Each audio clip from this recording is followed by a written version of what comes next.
laawol kisal ko laawol peewal e ɓantal. Alhamdulillahi rabbil alamin. Alhamdulillahi hamdan kathiran tayyiban mubarakan fi. Wa ashhadu an la ilaha illa Allah wahdahu la sharika lah. Wa ashhadu anna Muhammadan abduhu wa rasuluh. Sallallahu ta'ala alayhi wa ala alihi wa ashabihi wa atba'ihi wa ala kulli man ihtada bihadihi wastanna bisunnatihi ila yawmiddin. Amma ba'd, fa ya ahbaba rasulillahi sallallahu alayhi wa sallam, tibtun jami'an wa taba mansakum wa tabawwa'atun jami'an min aljannati manzila. Fallaha jalla wa ala as'alu bi asma'ihi alhusna wa sifatihi alula الذي جمعني مع حضراتكم في بيت من بيوت الله في هذه الدنيا الفانية التي لا تساوي عند الله جناح بعوضة أن يجمعنا دائما على طاعته وفي الآخرة مع خير خلقه إنه محمدا صلى الله عليه وسلم. أما بعد، فأيها الأحبة، تكلمنا في الجمعة المنصرفة عن مفاتيح الرزق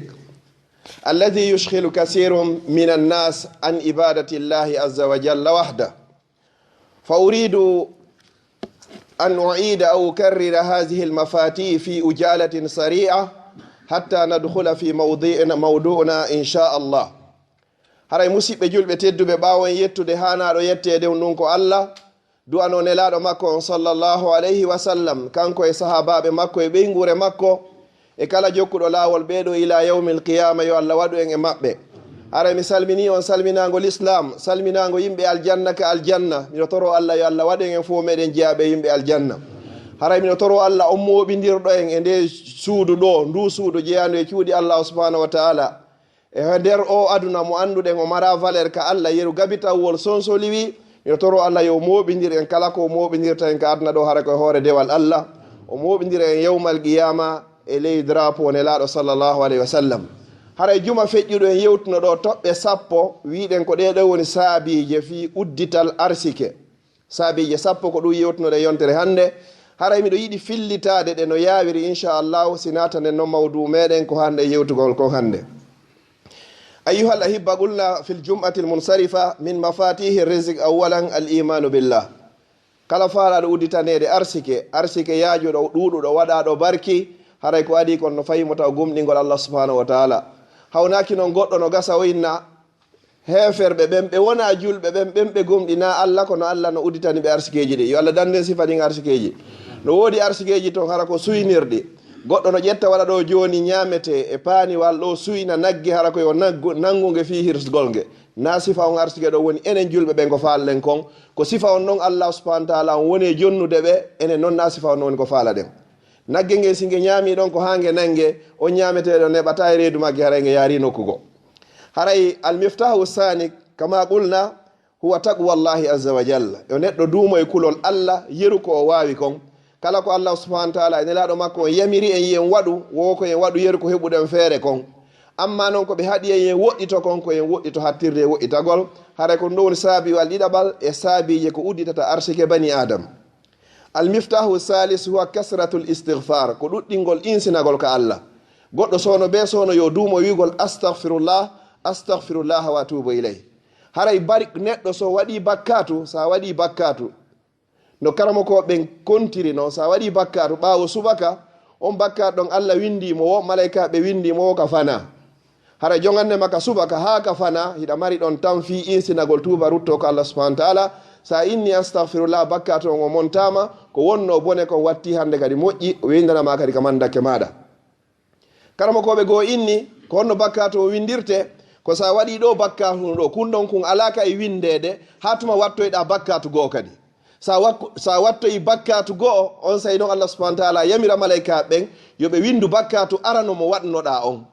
ɓe acca ɗon kay ɗiɗaɓon. sa wattoyi tammo ɓe windanama ɗiɗaɓon. ɗum ɗo fof ko jonnugol en tan fi en wawi insinagol. siɗa duumi noon e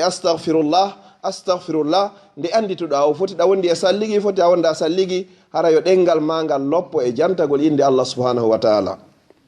haray almiftahu rabi ashukru linnima. haray ko heewgol yettugol nema ko Allah ho nemin ma kon. ko heɓuɗa kon ta yahu ta dullu ta ɗuɗɗin wullitagol ka Allah ɗuɗɗin yettugol Allah subhanahu wa ta'ala. kono an hiɗa jogii konngol tun no wirnoɗen no yontere hannde no satti Allah yiɗa sifangol konngol ɗon. si tawi o sattiniraniima sengo ɗo anndu himo hoynanma sengo goo. si tawi mbuuɗi ɗin ɗuuɗa anndu cellal ngal hino woodi. si tawi ɓiɓɓe ala anndu debbo ɓeyngu hino woodi. si tawi ɓeyngu ala kadi anndu no woodi woɓɓe goo kadi ronkoɓe hay sifa ɗum noon kadi. ka yarɗa o a tawa hiɗa jogii nemaji ne Allah noon daali la in shakartum la azidannakum mi wondi so yettilan tum mi ɓeydanayi on yo Allah waɗu e yettoɓe mo harana en yeddoɓe mo.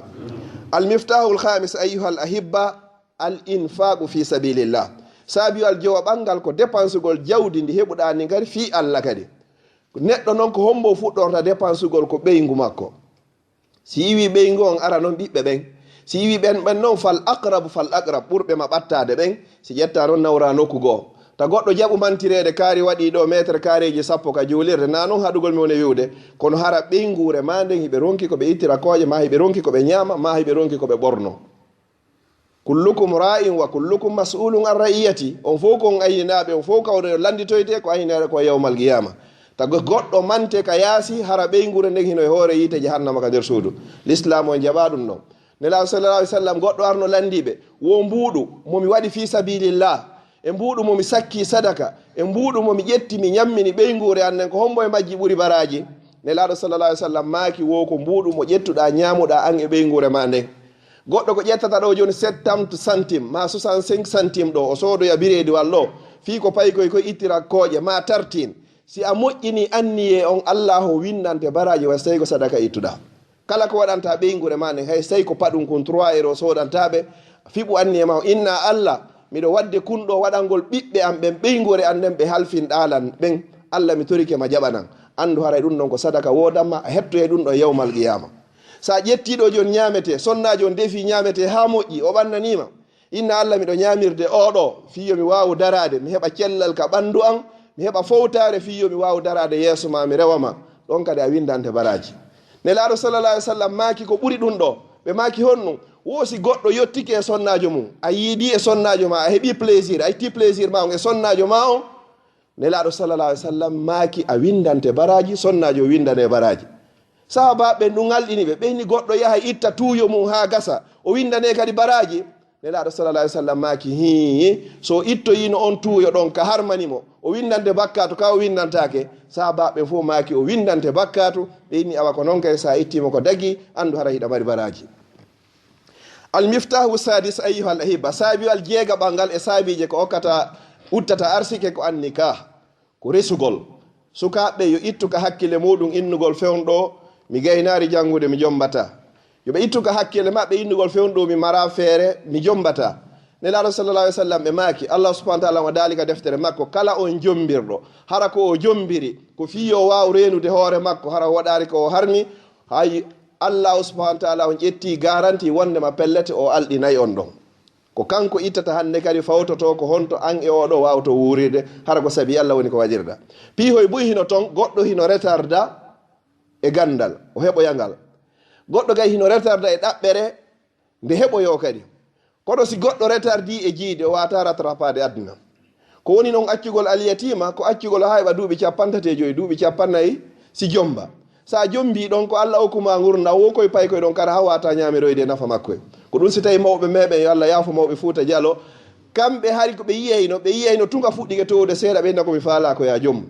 ɓe ala darde siɗa jogui ɓe jogui fakkere hiɓe jogui sunture hiɓe jogui kay ka hoɗa hande kadi ko lutti kon hiɓe andi kadi bi isnillahi taala aray ko ɗum son daari forsanoɓe ɓen fof hara yiɗano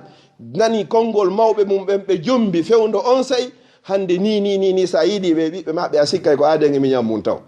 ɗum noon ko nema molanaɗo subahana taala o woni ko neminno wanno hakkille mawɓe meɗen torki Allah fatiɓe yo Allah o yaafoɓe. si ɗawi ɗum no feƴƴi almiftahu saabi huwa silatu rahim ko jokkugol enɗan e woliɗo ɗum ɗo yontere hande neɗɗo yo rento e taƴugol enɗan haray noon probléme ji hoy buy hino ɗuuɗi toon hakkudeji meɗen ko satti o ko satti ko ya luttu nder toon ta neɗɗo jaɓu taƴugol enɗan ayyan kana e wiwno yontere hande ko nokku gotum inna ɗen enɗan taƴe ko honto wa in jahadaka ala an tushrika bi ma laysa laka bihi ilm fala tutihuma si tawi ɓe forsima hande kadi ya yeddan ya sirkana min Allah ɗon haray sellantama ka ɗoftoɗaɓe haray la ta'ata li makhluqin fi ma'siyati al-khaliq hanaka goɗɗo ɗofto ko taga kon e hoore yeddugol tagu ɗon amma so tawi hena ɗum ɗon probléme o toso koye manque de famodirgol hakkudeji ko watta hakkudeji meɗen ɗum ɗon hay hunde amara dalil ko yaltimma ka musidal ko yaltimma ka jokkere en ɗan ka yaltimma ka haaldi fotti ton sina ɗum haray a taƴi en ɗan nelaɗo sa sallam maki wo haray kala taƴuɗo en ɗan Allah taƴay fi makko kala jokkuɗo en ɗan Allah jokkay fi makko yo Allah waɗi en jokkoɓe en ɗan hara nani taƴoɓe en ɗan haray a nuktatu samina haray toɓɓere jeetata ɓen attawakkulu ala Allah ɓawo ɗiɗo fo an koye a ƴettu sababuji ɗin ha gayna yiltoɗa noon hoolora Allah subhanahu wa taala sa uditoyi magasin ma on Allah mi uditiri oɗo fi heɓugol nguure hun dagi kun laaɓukum komi ñama min e ɓey nguure an Allah mi torike ma marsinanan ko ɗum ɗo woni lekki arsike on ton haray ko ya udditiri kadi lillah hara piiji ɗin fof ko fi Allah waɗirɗa hooloɗa Allah subhanahu wa taala wondema pellete ko kanko woni marsinayɗo nelaɗo sallallahu alayhi wa sallam ɓe maaki law annakum tatawakkaluna ala llahi haqqa tawakkulihi la rusiktum kama yarzuqu tayru takhdu khimasa wa taruhu bitana wo hara hiɗon hoolorno Allah wano hattirde e hoolagol wo Allah arsikirayno on wano o arsikirta sondu immoto bimbi yalta ka ñakka mum wiira yaha hara reedu ndun hino ɓeeɓi hay hunde ala ton hindu weela nde ndu artoya kiikiiɗe hara hindu haari tew ndu ñaama ndu ñammine kadi ɓikkoye muɗum haray ko ni tigi tigi o neɗɗo so haani hawlorde Allah subhanahu wa ta'ala Allah ini wa man yatawakkal ala Allah wonɗo hoolorɗo Allah hattirde e hoolorde fa huwa hasbuhu Allah ho yonaymo yo Allah waɗi en hoolorayɓe Allah haray attasiya toɓɓere jeenayaɓere nden aɗo sakkitoro nden alhajju wal umra haray buyno nenna fi hajju wal umra ɓe annda woni importance ko woni e muɗum na baraji ɗin tun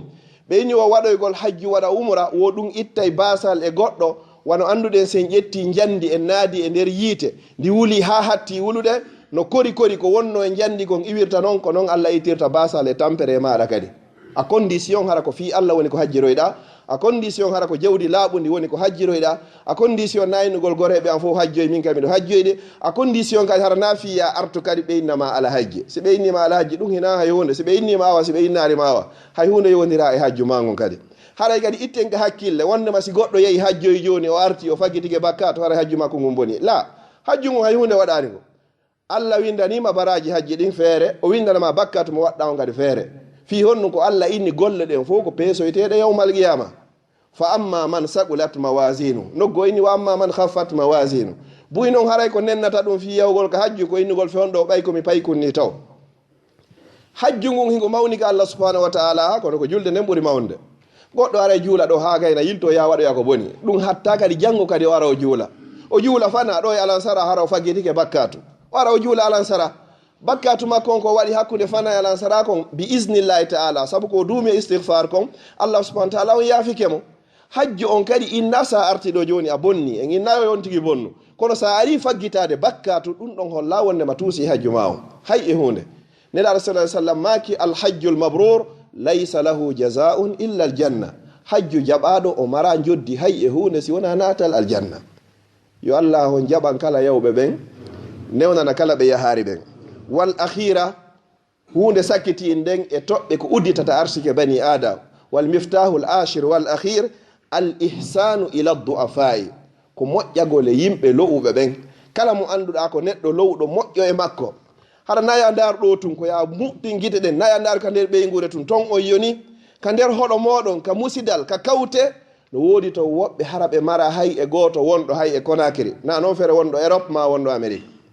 hara tawata ɓen ɗon di 1er au 31 ɓe ñamata tewu si wona hara ko sadaka waɗi sina goɗɗo maayi hala si hirsa ɓen memata honno huyre tew an noon Allah ko rima feere ko nawata ɗo 100 euro ɗum hawra télé wano a birikire wotere 1 million de francs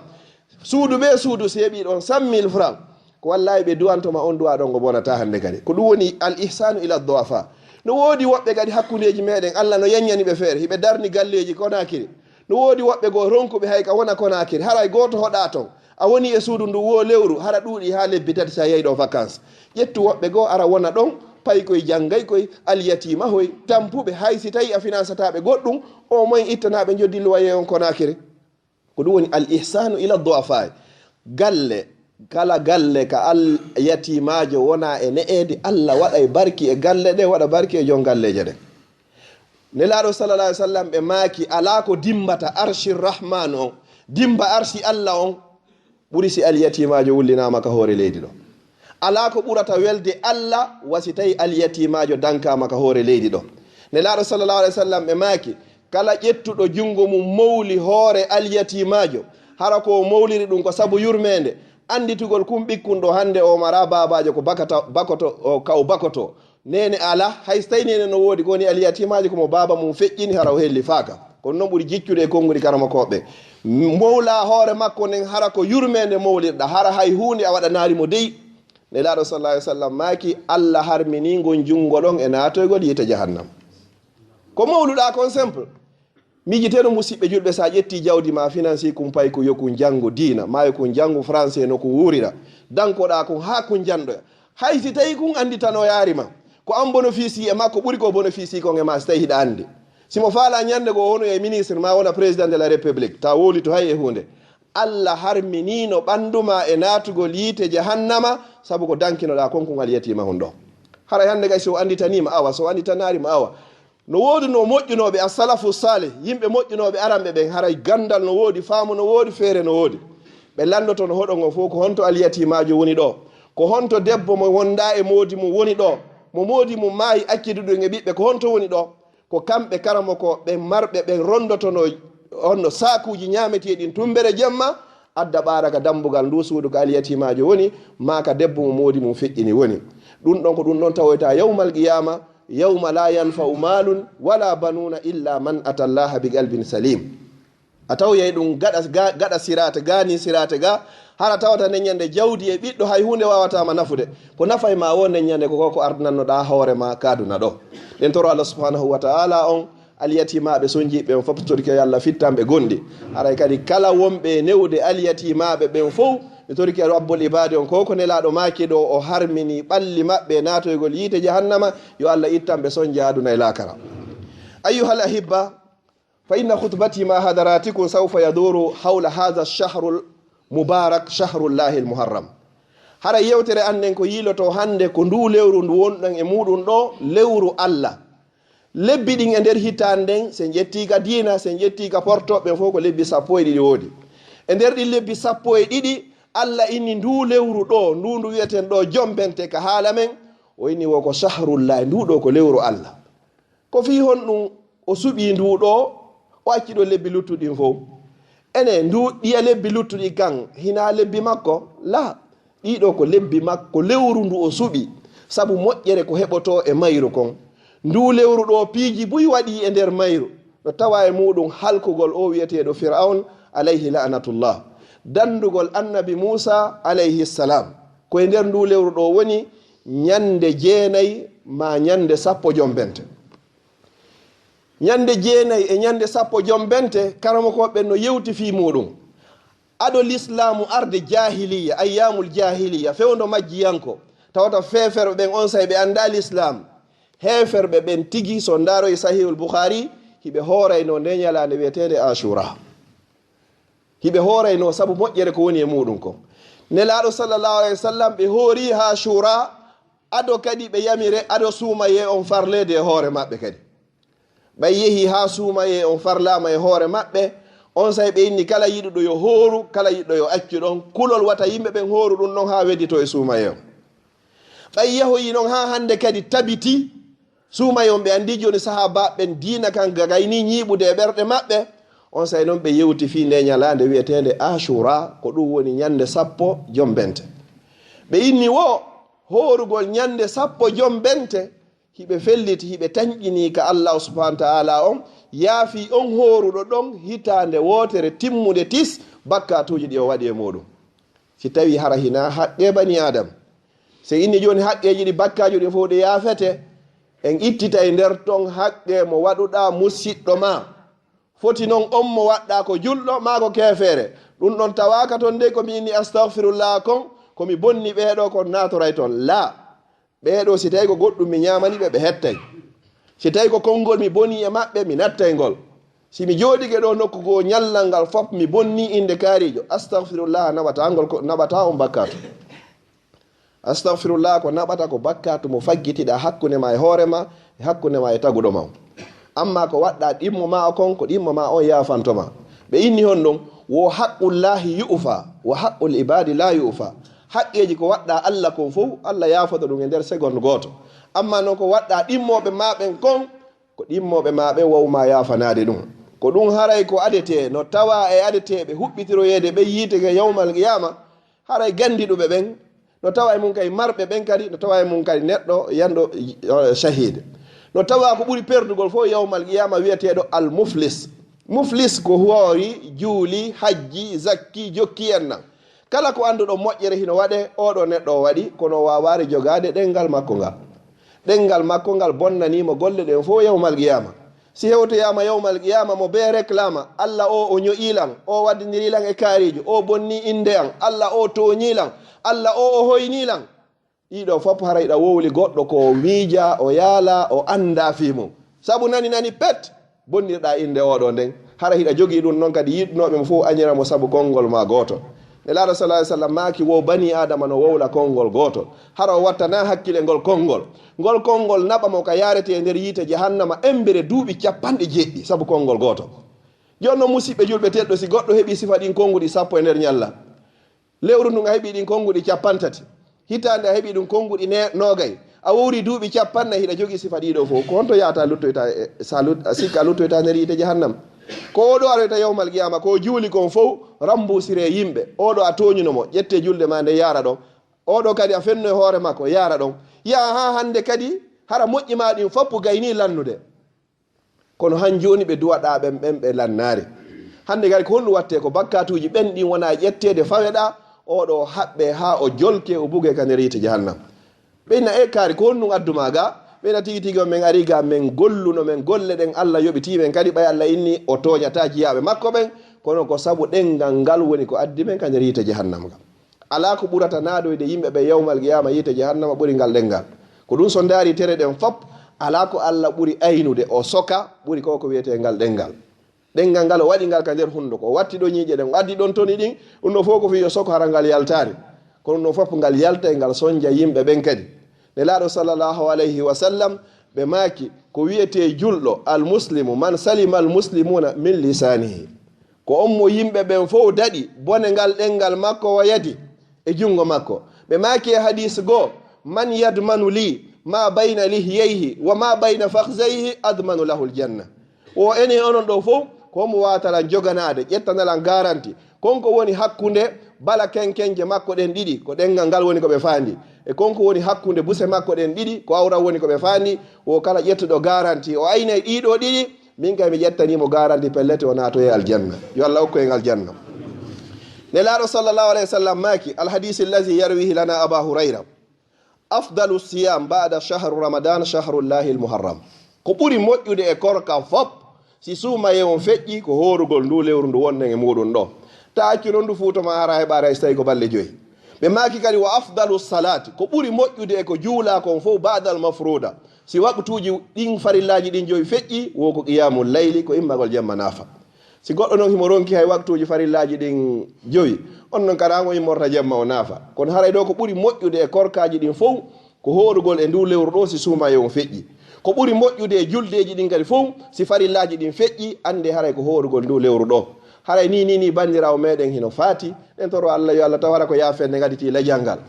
enen kadi min wonɗo e wolde ɗon onon heeɗiɓe ɗan en anda ko joni ɗo ni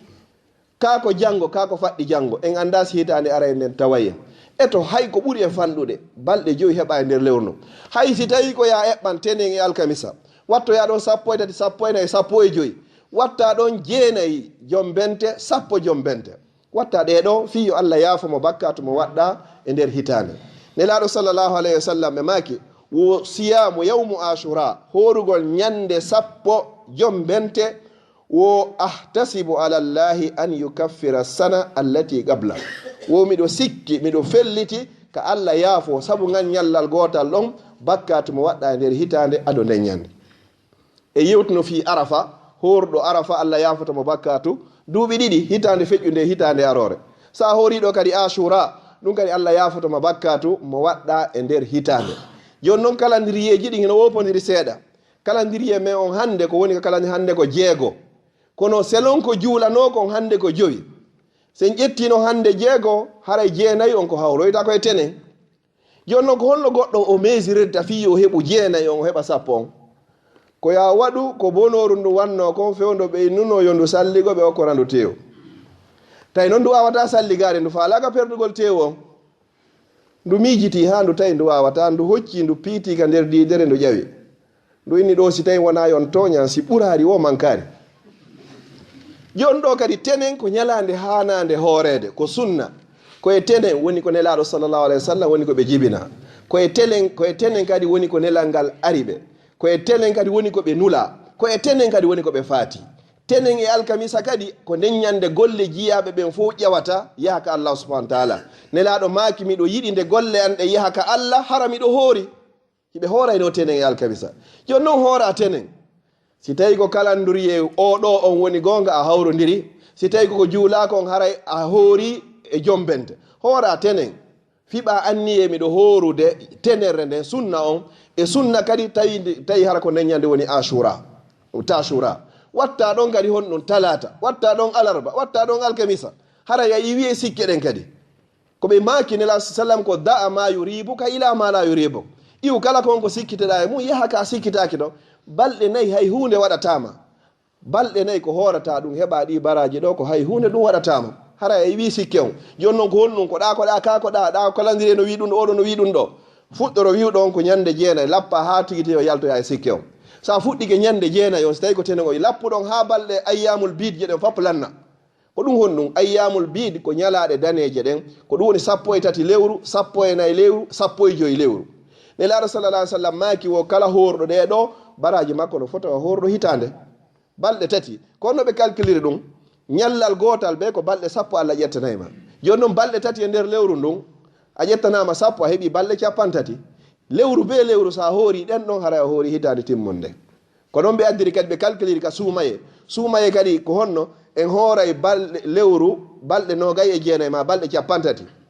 si ɗon feƴƴi ɓeynayen ɓeydu jeego e juldan ɗum fi on ɗum sa watti ɗen jeego e juldandu baraji ma no fota o horɗo hitande ko honno calculira ko Allah daali ka deftere makko man jaa bil hasanati falahu ashru amsalia kala adduɗo moƴƴere gotum ɗa mari 10 wona muɗum sa hoori balɗe 50 suumaye ñallal be ko 10 ɗon a heeɓi balɗe 300 jours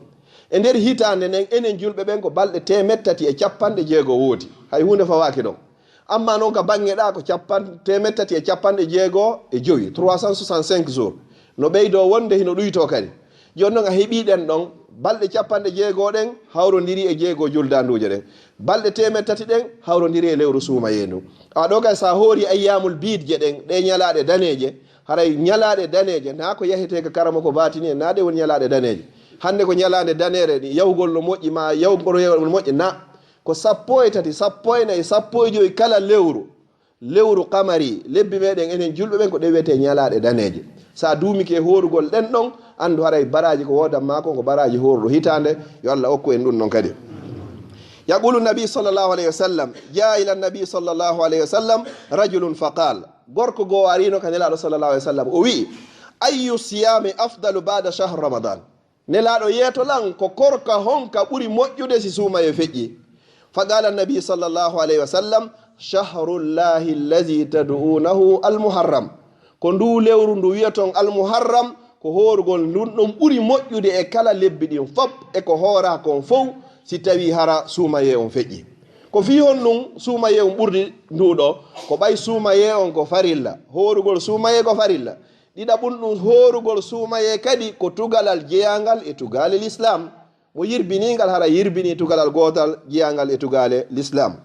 yaqulu nabi sallallahu alayhi wa sallam nelaɗo allah on ɓe maki li kulli shay'in zakatun wo hunde fof hunde no mari zakka ko ittante wa zakatul jasadi as-sawm wo zakka ɓandu ndun ko horugol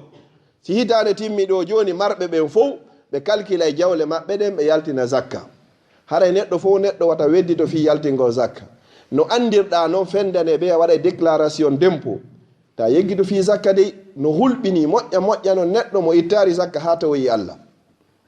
no kambani ɓe kamba molanaɗo o inni honno allazina yaknizuna zahaba wal fidda wala yunfigunaha fi sabilillah fabashirhum bi azabin alim ɓe ƴettay ɓe jawli mum kanŋe e kaalisi mara ɓe ƴettata ɗum ɓe dépensa ɓe ittanta ɗum zakka weltinirɓe yeetoɓe hino wodani ɓe lette musuɗe o haɗar ɗon o inni yawma yuhma alayha fi nari jahannam fatukwa biha jibahum wa junubuhum wa zuhuruhum haha ma kanastum li anfusikum fazuqu ma kuntum taknizun. Ndin jawdi ɗon ndi ƴette ndi transformé ndi watte feeruji yiite jahannama ko ɗum ɗon paasiroyte ɓabbe on tigi ɗen e tiinde on tigi nden Allah ina meeɗe dekkon ɗo ko ko faggitani ɗon hoore moɗon ka adna mi okkuma 1000 euro añanɗa miskinɓe ɓen jiyaɓe Allah ɓen 25 euro Allah okkama mbuuɗi wulure o ina ya itta ɗon 25 euro jonna miskinɓe Allah ɓen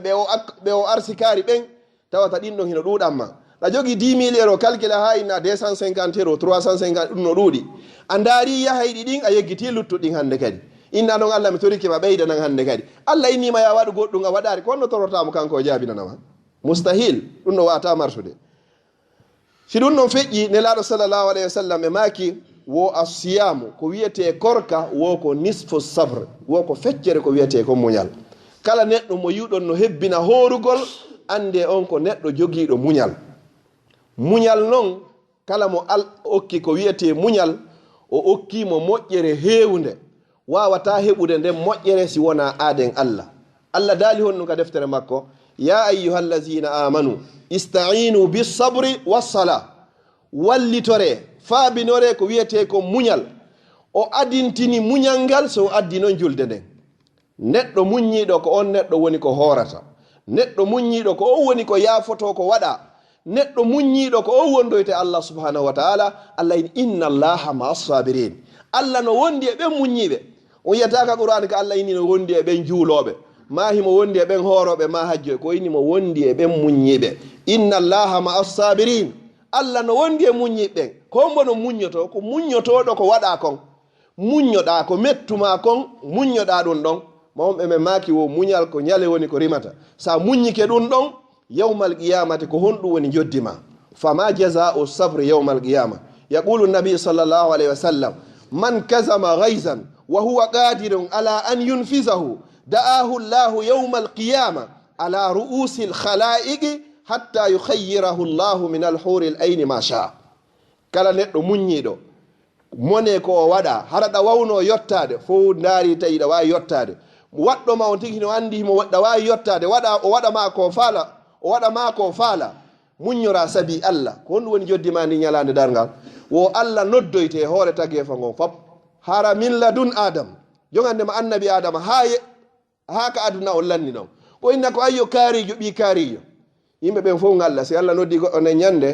no anda tun haray ko moƴƴi fi honɗum bomɓe ɓen fof Allah yewtidoyta e maɓɓe kalla innahum an rabbihim yawma isin lamahjubun bomɓe ɓen fof ko heedindiroyteɓe Allah subhanahu wa taala kala noddoyaɗo nde ñande haray ko moƴƴo kaarijo ɓi kaarijo oɗo yimmo o daro o ina ñalande kaari goɗɗo waɗeno ma ɓe waɗeno ko satti e ma muññorɗa fi Allah hande joddima ndi daruɗo e nder huurul ayni on ɗo fof yeru nombre mo faalaɗa o ƴetta ɗum noon ko a wodanma saabu ko muññinoɗa mone on ka aduna kon on ɗo woni joddi ndi joni noon no gandi nela sallam maki wo huurul aynijo goto pet ɓe Allah tagi ɓen o tagani kala heɓoyɓe aljanna ɓen woosi yiitere goto e maɓɓe yaltitino e hoore o aduna na dey o fappu makko na yeeso ngon fof na guite ɗen ɗiɗino ko yiitere wotere pet yaltiti e hoore o aduna worɓe ko woni ka aduna ga kon ɓe yii yiitere huurul aynijo on wo kala mani yiyu ko wonno e keeci worɓe ɓen fappu hibbay ka leydi yiitere wotere ko yiya kon kono noon sikkuɗen sa yoyi yeeso ngon sa yoyi ɓandu num fof sa heɓoyi ɓeeɗo tato sa heɓoyi ɓeeɗo capanɗe jeeɗɗo si Allah noon suɓino yima ya ƴettu ɓeeɗo yeru ko faalaɗa ɗum ɗon fof saabu hara mone hun gotum bone mo waɗanoɗa ma sattede nde waɗanoɗa muñorɗa fi Allah yo Allah waɗa yimɓe muñortoɓe fi Allah aqulu qawli hadha wastaghfirullah li wa lakum fastaghfiru innahu al-ghafurur rahim laawol kisal ko laawol peewal e ɓantal alhamdulillahi rabbil alamin summa salatu wassalamu ala ibadihi allazina istafa wa ba'd